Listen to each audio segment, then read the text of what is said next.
मैं हूं आपके साथ सचिन मेवाड़ और हम पढ़ रहे हैं हिस्ट्री ऑफ राजस्थान और इसमें आज हम पढ़ेंगे अजमेर के चौहान वंशों के बारे में। आज अध्ययन करने वाले हैं अजमेर के चौहान वंश के बारे में पढ़ेंगे आज इस लेक्चर में। तो आप आराम से अजमेर के चौहान वंश को समझिए, ठीक है। तो डालिए अजमेर के चौहान वंश।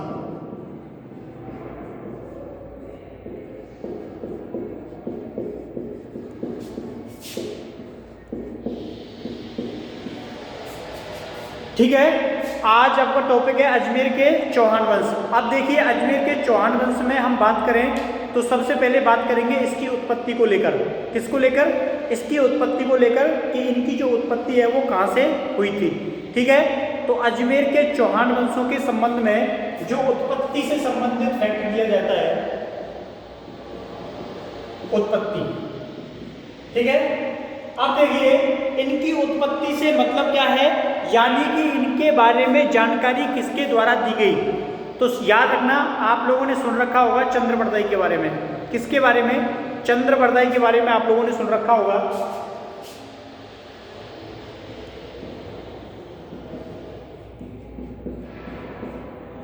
चंद्रबरदाई अजमेर के चौहानों के संबंध में क्या देता है? जानकारी देता है, ठीक है। तो उत्पत्ति के संबंध में जो जानकारी उपलब्ध कराता है वो कौन है? वो है चंद्रबरदाई। इसके अलावा कुछ और इतिहासकार इनके बारे में जानकारी देते हैं, जिनमें नाम आता है मूढ़ोत नैणसी का, और जो अगला नाम आता है वो आता है सूर्यमल मिश्रण का। तो मैंने कितने नाम बताए? एक चंद्रबरदाई, एक पृथ्वीराज रासो। माइक बंद करो तुम्हारा ये।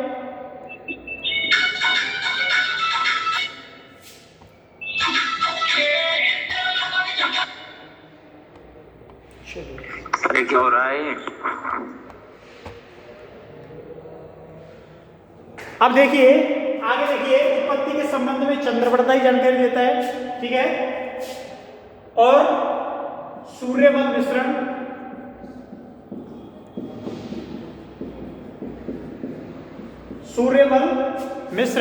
और कौन जानकारी देता है? तो इस संबंध में जो और जानकारी देता है वो देता है मूढ़ोत नैणसी,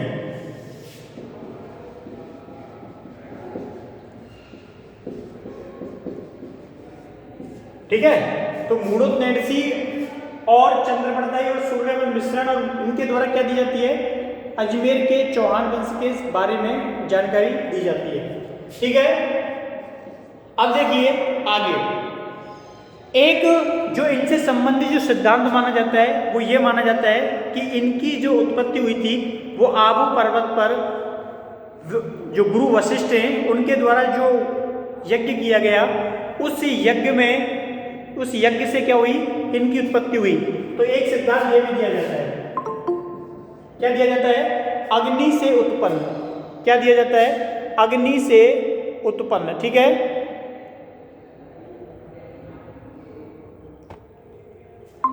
तो अग्नि से उत्पन्न के बारे में ये कहा जाता है कि गुरु वशिष्ठ के द्वारा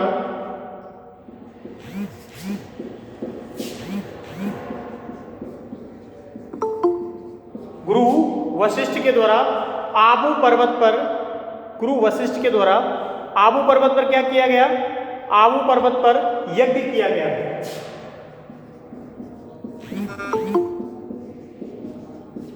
आबू पर्वत पर यज्ञ किया गया और इस यज्ञ से क्या हुई? इनकी उत्पत्ति मानी गई है, ठीक है। यज्ञ से इनकी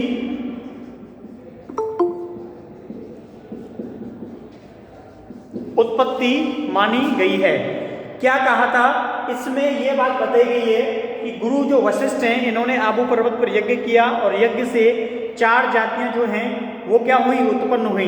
ये कही गई बातें हैं, जनश्रुति हैं, ऐसा कहा गया है, उल्लेख किया गया है। अब ये सत्य है या नहीं इस बारे में जानकारी नहीं है, लेकिन ये तर्क दिया जाता है कि इनकी उत्पत्ति जो है वो किससे हुई थी? वो किससे हुई? वो अग्निकुंड से हुई थी, ठीक है। देखिए कौन कौन है इसमें शामिल? एक तो है चौहान, एक है प्रतिहार, एक है परमार और एक है चालुक्य। समझ में आ गया? किन किन को माना गया है? चौहान, प्रतिहार, परमार, चालुक्य। ठीक है, आगे देखिए, इसमें सबसे पहले जो प्रथम यज्ञ किया गया था, उस प्रथम यज्ञ में केवल 3 की उत्पत्ति हुई थी, जिसमें प्रतिहार, परमार और चालुक्य शामिल थे। लेकिन जिस उद्देश्य से वो यज्ञ किया गया था, वो यज्ञ की पूर्ति नहीं कर पा रहे थे। ये तीनों मिलकर प्रतिहार, परमार और चालुक्य जो थे, ठीक है, प्रतिहार, परमार और चालुक्य जो थे, ये उस जो राक्षस के मारने के लिए जो यज्ञ किया गया था, बात ये थी कि जो वशिष्ठ थे, ये आबू पर्वत पर क्या करते थे? पूजा साधना किया करते थे। और जो राक्षस हैं, कुछ उत्पादी तत्व थे, ऐसा बोला जाता है कि वो क्या करते थे? इनके यज्ञ में बाधा उत्पन्न करते थे। ठीक है, क्या करते थे? उस यज्ञ में बाधा उत्पन्न करते थे। और जब उस यज्ञ में बाधा उत्पन्न करते, तो वो जो यज्ञ होता है उसमें ये क्या करते थे? पशुओं की हड्डियां डाल जाते थे, उसमें पानी डाल जाते थे या उसको बुझा देते थे। वो यज्ञ संपन्न ही नहीं हो पाता था। उसके लिए गुरु वशिष्ठ के द्वारा क्या किया गया? गुरु वशिष्ठ के द्वारा एक यज्ञ का आयोजन किया और उस यज्ञ से 3 योद्धा पैदा होते हैं, जो प्रतिहार, परमार और चालुक्य होते हैं। लेकिन ये 3 योद्धा उनका कुछ नहीं बिगाड़ पाते, इसलिए एक दूसरा यज्ञ किया गया और उस यज्ञ से चौहान पैदा होते हैं और चौहान उनको मार के वहां से भगा देते हैं। ठीक है, और जब उनको ये भगा देते हैं तो ये क्या होता है? यज्ञ सफल होता है। तो यही थ्योरी दी जाती है। ठीक है, अग्नि से उत्पन्न के संबंध में अगर पूछ लिया जाए कि ये थ्योरी जो है वो किसने दी थी, तो ये जो थ्योरी है वो दी थी वशिष्ठ ने। याद रखोगे ना? कितनी जातियां? 4, चौहान, प्रतिहार, परमार, चालुक्य। चालुक्य, चौहान, परमार, प्रतिहार 2-3 बार बोलोगे तो ये जो है आपको क्या हो जाएगा? याद हो जाएगा। ठीक है, एक बार रिवाइज करा देता हूँ। कुछ जो है वो बहुत लेट आए हैं, हो सकता है कोई भी कारण रहा हो। अजमेर के चौहान वंश की बात कर रहे हैं हम। ठीक है, अब चौहान वंश में जो उत्पत्ति के संबंध में बात है वो ये है कि चंद्रवरदाई इस बारे में उल्लेख करता है, सूर्यमल मिश्रण इस बारे में उल्लेख करता है और मूढ़ोत्नेसी इस बारे में उल्लेख करता है। मूढ़ोत्नेसी को क्या कहा गया है? राजस्थान का अबुल फजल कहा गया है। क्या कहा गया है? राजस्थान का अबुल फजल कहा गया है। थ्योरी ये दी जाती है कि इनकी जो उत्पत्ति है वो कहाँ से हुई थी? आबू पर्वत से हुई थी। ठीक है, उससे 4 जातियां पैदा होती हैं, चौहान, प्रतिहार, परमार और चालुक्य। यहां तक समझ में आ गया होगा। चलिए थोड़ा आगे चलते हैं।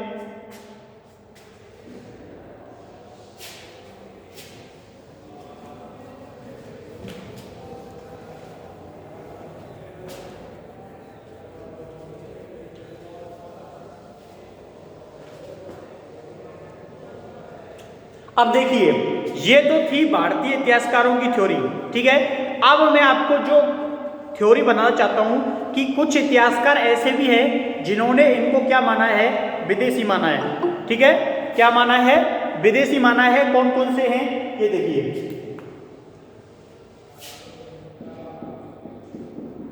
जिनमें से एक नाम आता है कर्नल जेम्स टॉड का नाम आता है और एक आता है डॉक्टर स्मिथ। क्या आता है? Doctor Smith. ये 2 इतिहासकार ऐसे हैं जिन्होंने चौहानों की जो उत्पत्ति है वो कहां से मानी है? उन्होंने चौहानों की जो उत्पत्ति है वो कहां से मानी है? कि ये कहा है कि ये क्या थे? विदेशी थे। ठीक है, ये क्या थे? ये विदेशी थे।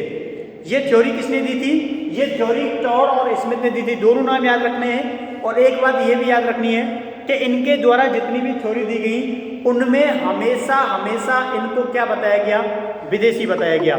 ठीक है, तो याद रखने हैं। मैंने अब तक कुछ नाम बता दिए हैं, एक बार फिर से रिवाइज कर देता हूँ। सबसे पहले नाम आता है चंद्रवरदाई का, दूसरा जो नाम आता है सूर्यमल मिश्रण का, तीसरा जो नाम आता है मूढ़ोत्नेसी का। इन्होंने इनको माना है भारतीय। इसके अलावा गुरु वशिष्ठ जिन्होंने अग्नि सिद्धांत दिया था और कर्नल टॉड और स्मिथ जिन्होंने कौन सा सिद्धांत दिया? विदेशी होने का सिद्धांत दिया। आपको ये सभी सिद्धांत क्या रखने हैं? याद रखने हैं। ठीक है, चलिए थोड़ा आगे चलते हैं। अब देखिए, ये तो हो गई सिद्धांत सिद्धांतों की बात। अब इसके संबंध में आपको ये याद रखना है कि प्रूफ क्या मिलता है, जानकारी क्या मिलती है। तो जैसे बिजौलिया शिलालेख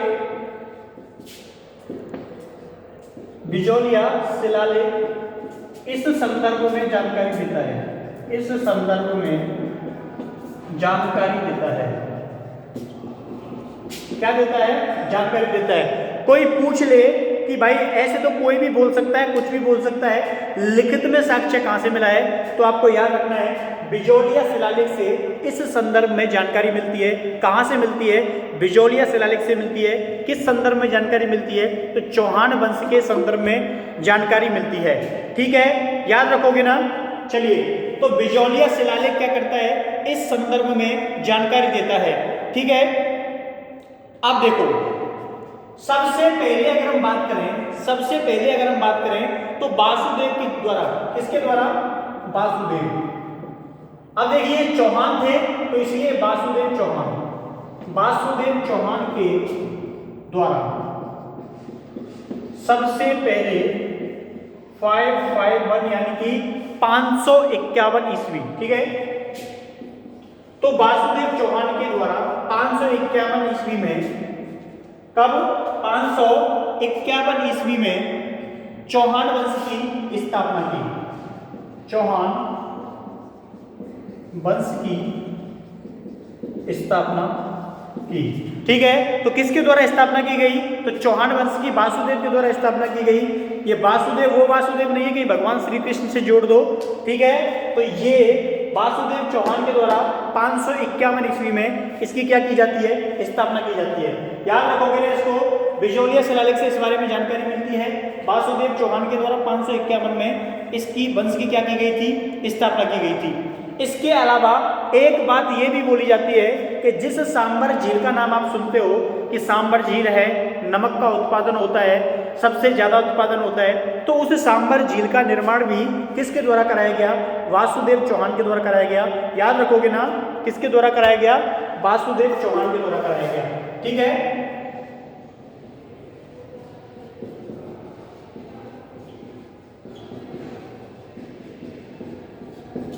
तो वासुदेव चौहान जो होता है वो किसका होता है? सांबर झील का निर्माता भी होता है। ठीक है, तो ये पॉइंट्स आप चाहो तो नोट डाउन कर सकते हो और नहीं चाहो तो कोई बात नहीं। ठीक है, तो बिजौलिया शिलालेख से इस संदर्भ में जानकारी मिलती है। वासुदेव चौहान के द्वारा 551 ईस्वी में इस चौहान वंश की क्या रखी जाती है? नींव रखी जाती है और सांबर झील का क्या कराया जाता है? निर्माण कराया जाता है। ठीक है, अब आप लोगों को याद रखना है, इस क्रम से ही आपको प्रश्न समझने हैं और उस क्रम से ही आपको लिखना है। ठीक है, अगर आपका क्रम जो होता है वो शासकों का टूट जाता है तो उससे प्रश्न लिखने में काफी ज्यादा परेशानी होती है। ठीक है, अब देखो आपने समझ लिया, अब थोड़ा आगे चलते हैं और हम अगले शासक के संदर्भ में जानकारी लेते हैं।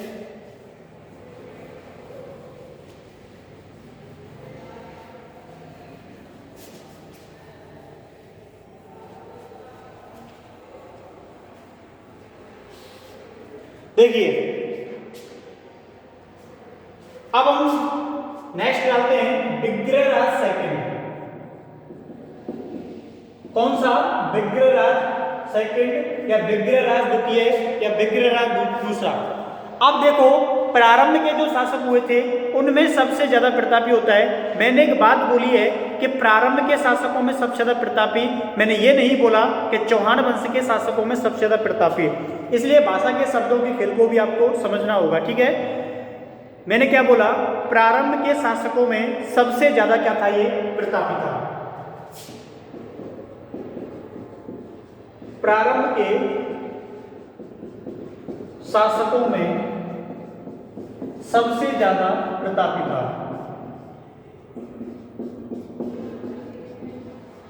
याद रखना है कौन प्रतापी था? विग्रहराज सेकंड जो होता है वो प्रतापी था और विग्रहराज द्वारा क्या किया जाता है? गुजरात पर आक्रमण किया जाता है। तो लिखना है इसके द्वारा गुजरात पर, कहां पर किया गया? इसके द्वारा गुजरात पर आक्रमण किया जाता है। ठीक है,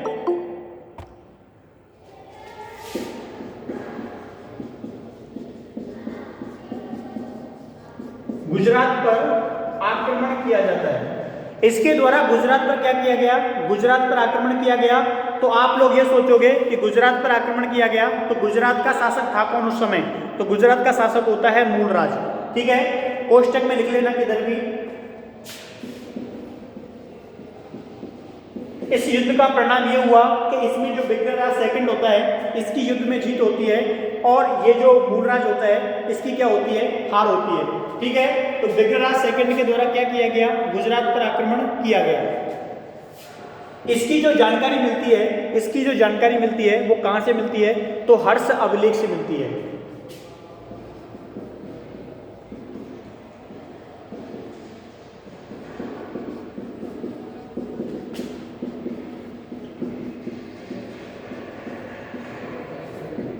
तो इसकी जानकारी कहां से मिलती है? इसकी जानकारी हर्ष अभिलेख से मिलती है। ठीक है, याद रखोगे ना कि इसकी जानकारी कहां से मिलती है? हर्ष अभिलेख से मिलती है। एक बार दोबारा से रिवाइज करा देता हूं मैं। विग्रहराज सेकंड, ठीक है, जो प्रारंभ के शासक थे उनमें सबसे ज्यादा क्या था? ये प्रतापी था, यानी कि बहादुर था। इसके अलावा इसके द्वारा क्या किया गया? गुजरात के ऊपर आक्रमण किया जाता है और गुजरात का शासक उस समय मूलराज था। मूलराज को परास्त किया जाता है। ठीक है, हर्ष अभिलेख से इसके बारे में क्या मिलती है? जानकारी मिलती है। किससे जानकारी मिलती है? हर्ष अभिलेख से जानकारी मिलती है। ठीक है, चलिए, तो ये आपको नोट डाउन करना है। इसके अलावा हम इसको मिटाते हैं, या स्क्रीनशॉट लेना चाहो तो ले सकते हो। ठीक है, चलिए, तो विग्रहराज सेकंड प्रारंभ के शासकों में सबसे ज्यादा प्रतापी। माइक बंद करो अपना। इसके गुजरात पर क्या करता है? आक्रमण करता है।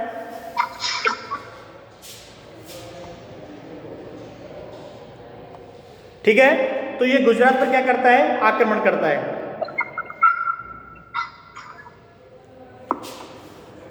राज के बारे में अध्ययन करेंगे।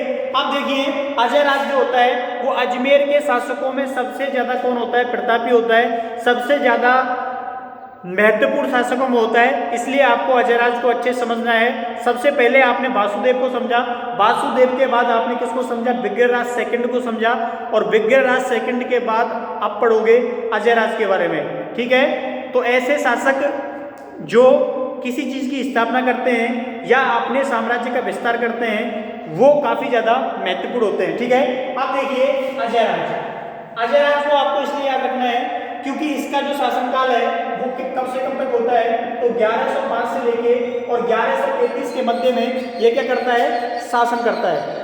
कब से कब तक? 1105 से लेके और 1133 के मध्य में शासन करता है। शासन तिथियां अच्छे से याद रहती हैं तो जो शासक होते हैं उनके बीच के क्रम को आप अच्छे से याद रख पाते हो, वरना इतने शासक होते हैं, कम से कम नहीं तो इतिहास विषय आप पढ़ोगे तो उसमें आपको कम से कम नहीं तो 15,000 के आसपास शासक जो हैं वो मिल जाएंगे। ठीक है, कितने शासक मिल जाएंगे? कम से कम मिनिमम 15,000 शासक ऑल ओवर इंडिया और वर्ल्ड हिस्ट्री में मिल जाते हैं। उनके शासन क्रम को किस प्रकार से याद रखा जाता है? आप लोग सोचिए, एक मेवाड़ के वंश के अंतर्गत ही लगभग 50 से 55 शासक होते हैं। उसके बाद मारवाड़ वंश, बूंदी, हाड़ा, राजस्थान के अंदर ही आपको 500 से 600 शासक जो हैं वो मिल जाएंगे। ठीक है, तो इनके शासन क्रम को कैसे याद रखा जाता है? डेट से, तिथि से। अगर तिथियां आपको याद नहीं रहती तो आपको बड़ी मुश्किल हो जाएगी। ठीक है, तो जो अजयराज है उसका जो शासन है वो 1105 से लेके और 1133 के बीच में होता है। अब देखिए, इसके नाम का सीधा सा सार्थक मतलब यह है कि जब भी आपके जहन में अजमेर का नाम आता है, किसका नाम आता है? अजमेर का नाम आता है, तो अजमेर शहर की स्थापना का जो श्रेय है वो किसको दिया जाता है? अजयराज को दिया जाता है। ठीक है, तो नोट डाउन करना है, अजमेर की स्थापना का श्रेय, अजमेर की स्थापना का श्रेय अजयराज को दिया जाता है। अजयराज को दिया जाता है। याद रखोगे ना, सबसे महत्वपूर्ण है ये लाइन, अंडरलाइन करके भले लिख लेना। अक्सर करके कोई ना कोई कभी ना कभी पूछ ही लेता है कि अजमेर की स्थापना जो है वो किसके द्वारा की गई, या फिर इसकी जो स्थापना है वो कब की गई। ठीक है, चलिए अब देखिए, ये जो अंतिम तिथि है आपको ये वाली, ये लिखा है ना मैंने बोर्ड पे, ये जो अंतिम तिथि है 1133, ये आपको याद रखनी है। ये जो अंतिम तिथि है 1133, ये याद रखनी है, क्योंकि इसका जो निर्माण कार्य पूरा होता है वो कब होता है, 1133 में ही होता है। ठीक है, तो कई बार तिथि पूछ लेते हैं कि सब कब हुआ था, तो ये आपको जो अंतिम पॉइंट है ये आपको क्या करना है, याद रखना है। ठीक है, अब चलिए आगे चलते हैं।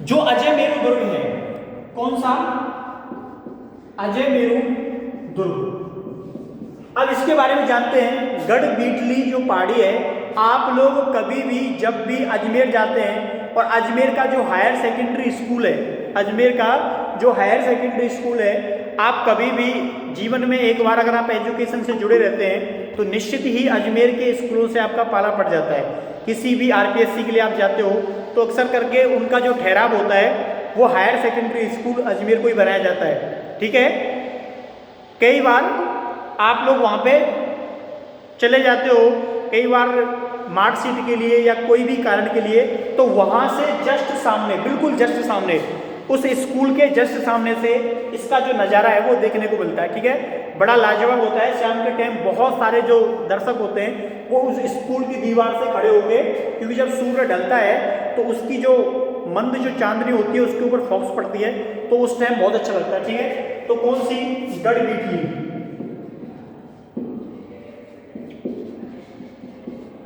कौन सी पहाड़ी है, तो गढ़ बीटली पहाड़ी पर कौन सा दुर्ग निर्मित है, अजय मेरू दुर्ग जो है वो निर्मित है। ठीक है, अब देखो, इस जो अजय मेरू दुर्ग को किस उपनाम से भी जाना जाता है, तो इसको राजस्थान का क्या कहा जाता है, जिब्राल्टर कहा जाता है। क्या कहा जाता है, जिब्राल्टर कहा जाता है। एक बार बोलो, क्या कहा जाता है, जिब्राल्टर। ठीक है, 2-3 बार बोलोगे तो याद हो जाएगा।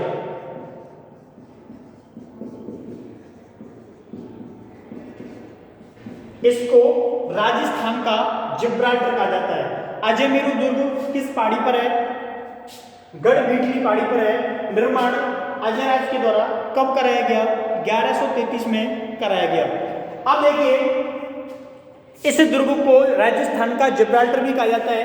इस दुर्ग को एक और नाम से जाना जाता है, आप लोगों ने सुन रखा होगा, किस नाम से जाना जाता है, तो तारागढ़ दुर्ग के नाम से भी जाना जाता है। मैंने ये बोला कि राजस्थान का जिब्राल्टर, राजस्थान में इस दुर्ग को और किस नाम से जाना जाता है, तो तारागढ़ के नाम से भी जाना जाता है। 1133 में अजय मेरू दुर्ग का निर्माण गढ़ बीटली पहाड़ी पर अजय राज के द्वारा कराया गया।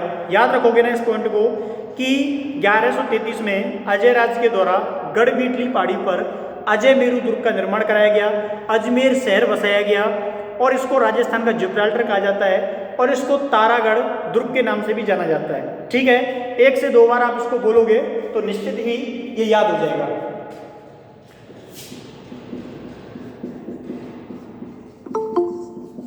ठीक है, चलिए अब इतने पॉइंट्स आपने इसके लिख लिए, तो 2-4 पॉइंट्स आपके और लिख लीजिए। एक इसमें यह लिखना है कि राजस्थान में पृथ्वीराज सिसोदिया।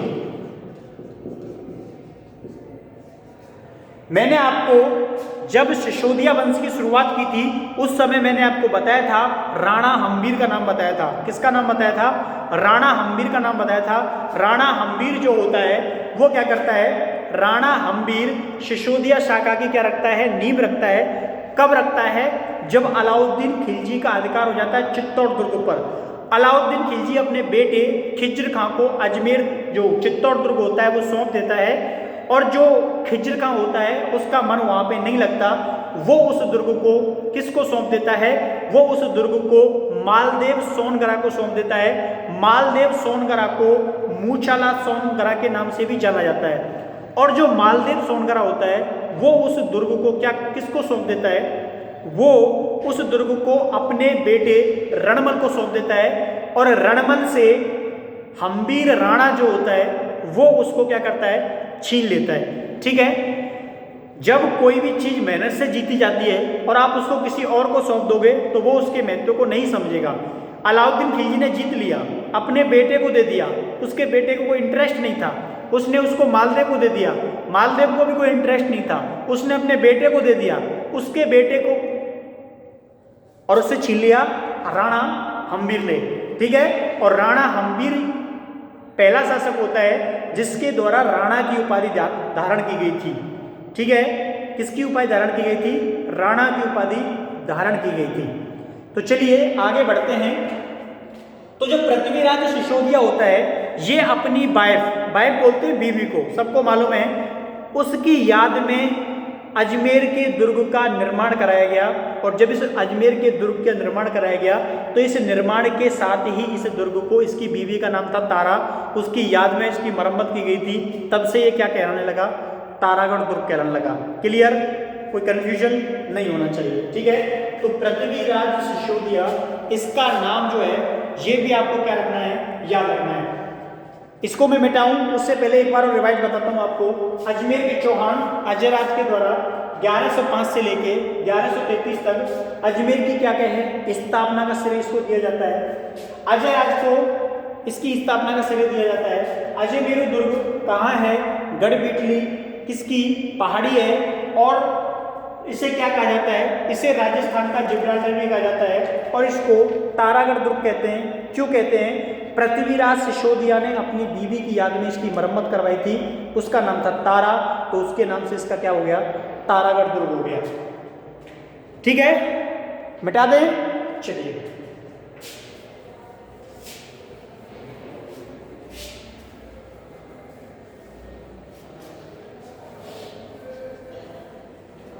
अब आगे देखिए, आगे क्या होता है? आगे ये होता है कि अजयराज ने क्या किया था? अजयराज ने क्या किया था? अजय प्रिय ब्रह्म नाम की चांदी के सिक्के जो है वो चलवाए थे। अजयराज ने, किसने?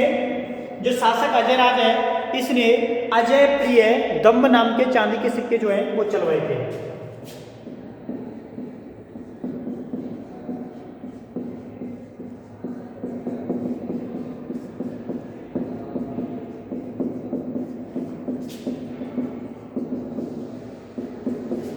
इसको याद रखना है कि अजमेर के किस शासक के द्वारा, वैसे आपको पता चल जाएगा, जो नाम है वही सिक्कों का नाम है।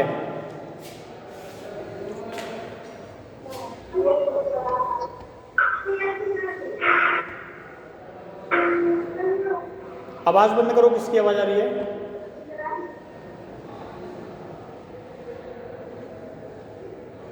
चित्राम बेरवा, आवाज बंद करो।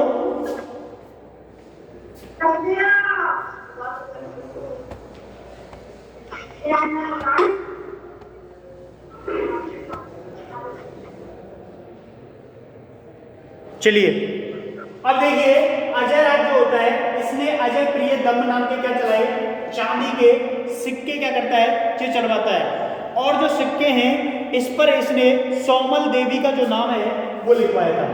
किसका नाम लिखवाया था? सोमल देवी का नाम लिखवाया। किसका नाम लिखवाया? सोमल देवी का नाम जो है वो लिखवाया था। अब देखिए, सोमल देवी का नाम इसके चांदी के सिक्कों पर मिलता है। अब बात यह आती है कि अभी एक पूछा था कि धर्म को संरक्षण, किस धर्म को संरक्षण जो है वो दिया गया? अजमेर के चौहान वंशों ने शुरू से लेके अंत तक जो हिंदू धर्म है इसको ही क्या दिया था? संरक्षण दिया था। संरक्षण का मतलब होता है अपने दरबार में फलने फूलना। लेकिन इसके अलावा जो जैन धर्म है और जो बौद्ध धर्म है इसका तनिक भी इन्होंने विरोध नहीं किया था। जो इनके समय के जो भी धर्मगुरु रहे थे, ना उनको काम करने से रोका गया, ना उनके काम में कोई किसी भी प्रकार की अड़चन जो है वो लाई गई थी। तो मुसलमानों का तो जब तक कि पृथ्वीराज थर्ड नहीं आ जाता तब तक मुस्लिमों का तो कोई बात ही नहीं है, ठीक है। तो इसीलिए आपको याद रखना है कि इन्होंने जो काम किए, अजयराज ने अजमेर दुर्ग के निर्माण, उसके अलावा अजमेर की स्थापना, सिक्के चलाना, चांदी के सिक्के चलाना, ये सब कुछ महत्वपूर्ण थे। तो आज के लिए इतना ही। कल भी आप लोग टाइम से क्लास में आ जाना, ठीक है।